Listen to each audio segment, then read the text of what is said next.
This is a demonstration of one man's knife collection by his son, and I think it's rather obvious it's a bit of a tribute. But we're going to see some interesting knives, and we're going to see what motivates one person to collect knives, and probably get a lot of insight on why anyone will collect knives, what they value, what the makers try and make, and what the collectors want to collect. So I really hope you find it interesting.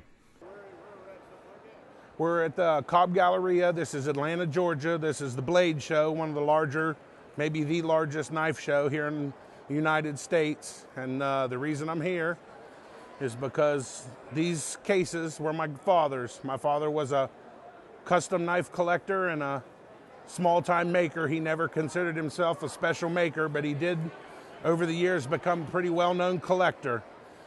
And he started having custom cases built to put his knives in because he felt it was his duty to display the knives that he collected with as much love and effort in the cases as he felt the makers put into the knives that he was buying knives from. This was the last set of custom cases. They're mahogany and burl wood. And my father passed in 2011. The cases were sold at a farm auction in 2012. And my brother and I were able to recover them in 2018. The fellow that purchased them promised we could buy them back if we paid the price, and we paid the price. In 2018, we were able to recover these cases and 3 Ruger rifles that were sold that day. If you look at the knives in the cases, in both end cases are 10 knives. These 10 knives were part of my dad's collection. I have them in those end cases because I know who the makers are now. There was one knife right here that I still have questions on as who the maker was, but I believe it's a gentleman named Johnny Perry, who was a member of the ABS in the mid to late 1990s.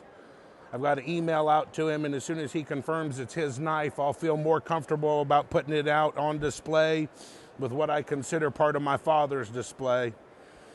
All the knives and stuff in the middle here are knives that, because of who my father was, I picked up along the way. There's knives in here. A lot of people come up and they recognize that name, Jerry Fisk, or this name, Rick Dunkerley. And these are gentlemen that have worked hard and really got themselves up in the ABS to a point to where people recognize their name.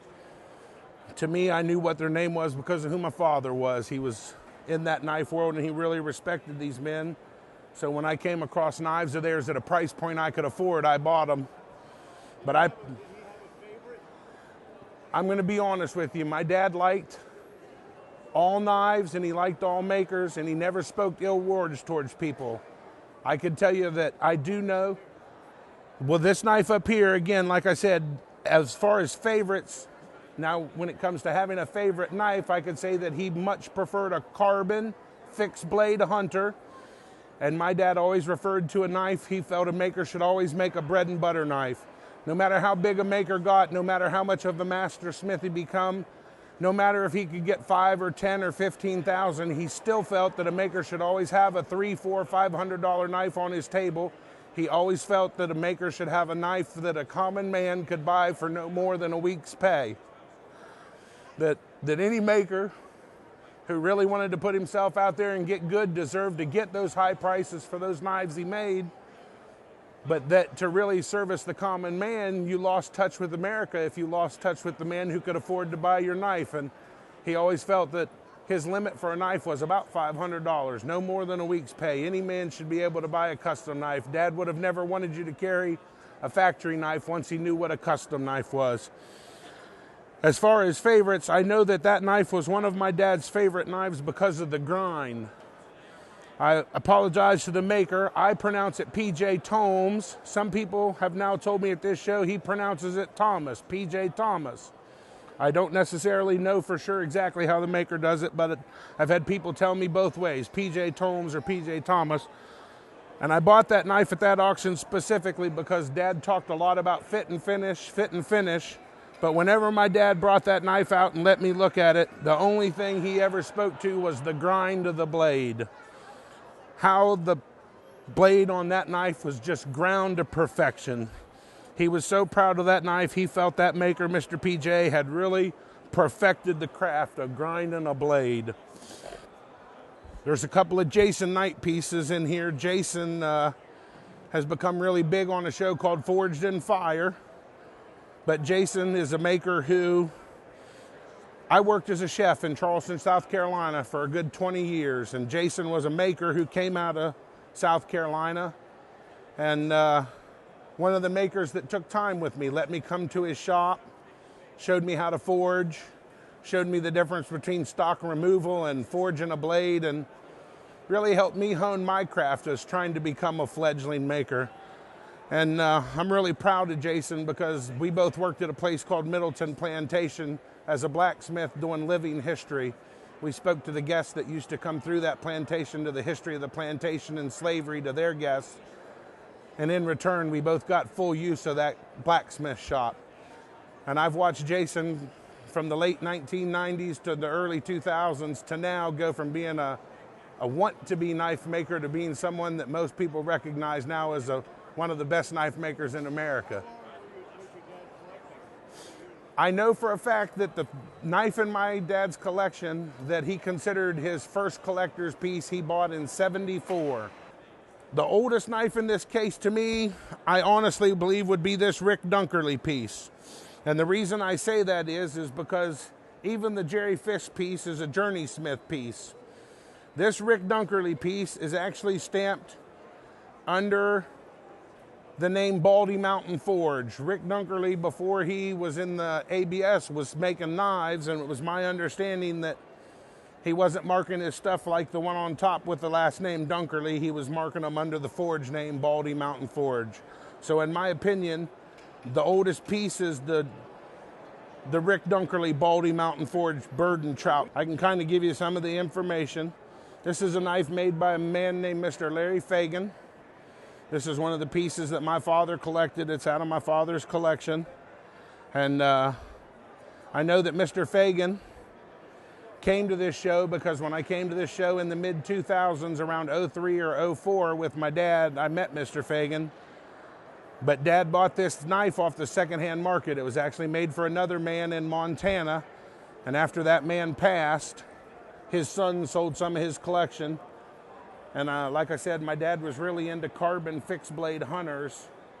So when he found this knife on the secondary market, because it was a carbon fixed blade hunter by an ABS master smith, Mr. Fagan. Is that camel bone or something? Or? No, I believe that is some form of fossilized ivory. I don't know for sure, and I haven't been able to get an answer back yet from Mr. Fagan on what the materials are on this knife. That has been part of the journey for me, and that is identifying not just who the makers were on some of these, but the materials. Again, like I said, that small knife in the middle there is still the biggest mystery of all the knives that I have, simply because the maker's mark is so small, it's been really hard to identify. I kind of hit some people here at this show this weekend and was able to talk to a couple people. Another reason it was hard to identify is because inside the knife case that it was stored in, there was a business card for one maker. But the maker's card that was inside the case didn't match the initials that were on the knife. When I bought and found the knife out of Dad's collection, it had a Harvey Dean card in the case with it. But at the time, I thought the mark was a DP, and I thought, well, why would it have a maker's mark, a DP, and a Harvey Dean card be in the case with it? So I've spent the time trying to identify it. It's got a Journey Smith stamp on it from the ABS. And I've spoke with a couple of makers that I know and trust because I didn't want to embarrass myself asking questions that maybe other people thought I shouldn't. Daryl Ralph and Jerry Fisk and Mr. Harvey Dean are three of the makers. And Mr. Vance, an auctioneer, are four people that looked at this knife this weekend to help me identify it. And what I thought was a D might actually be a J. We're thinking this might be by a gentleman out of South Carolina named Johnny.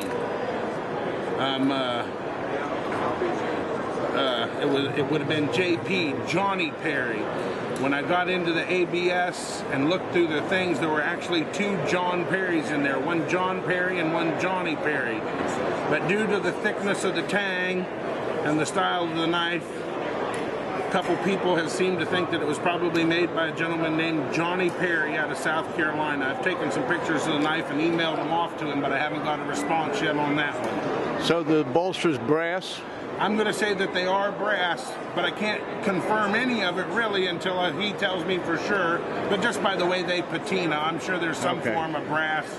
And they're not copper just by the color, but I'm hoping Mr. Johnny Perry will answer my email and I'll be able to get some more information on it. But I sure do like it, because if you look at the knives in my dad's collection and the knives that I have in here that are mine, all my knives got a smaller handle, a tapered tang. Where Dad was a carbon fixed blade hunter, I was always much more of a gentleman's dagger. I like a really small handle. I like a really tapered tang.